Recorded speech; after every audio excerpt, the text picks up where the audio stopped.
গতকালকে মাননীয় প্রধানমন্ত্রীর উপদেষ্টা ডাক্তার জাহেদ বললেন যে আওয়ামী লীগ স্থানীয় নির্বাচনে অংশগ্রহণ করতে পারবেন। তিনি যদি এই শব্দটা বলতেন, যারা নিরপরাধ কর্মী, সমর্থক, ভোটার, শুভাকাঙ্ক্ষী তারা পারবেন, সেটাও কিছুটা মানানসই হতো।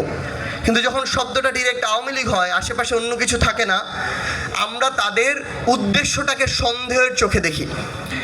আমরা মনে করি যে ক্ষমতাসীন একটা, এতদিন বলছিল নির্বাচন করলেই সব ঠিক হয়ে যাবে, বিজনেস, পলিটিক্স, স্থিতিশীলতা, আইন শৃঙ্খলা সব কিছু, যেটা অন্তর্বর্তীকালীন সরকার পারে নাই, পারতে দেওয়া হয় নাই, আরও অনেক কিছু ছিল।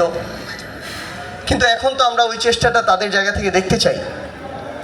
কিন্তু যখন আমরা দেখি গণভোটকে অবৈধ বলা হয়, জুলাই সনদের সবচেয়ে গুরুত্বপূর্ণ সংস্কারগুলোকে বাতিল করা হয়, আমরা যখন দেখি দলীয়করণ থেকে শুরু করে স্বজনপ্রীতি সব কিছুর দৃষ্টান্ত পূর্বের মতো, আমরা ওই বিষয়গুলো নিয়ে আবারও কথা বলতে চাই।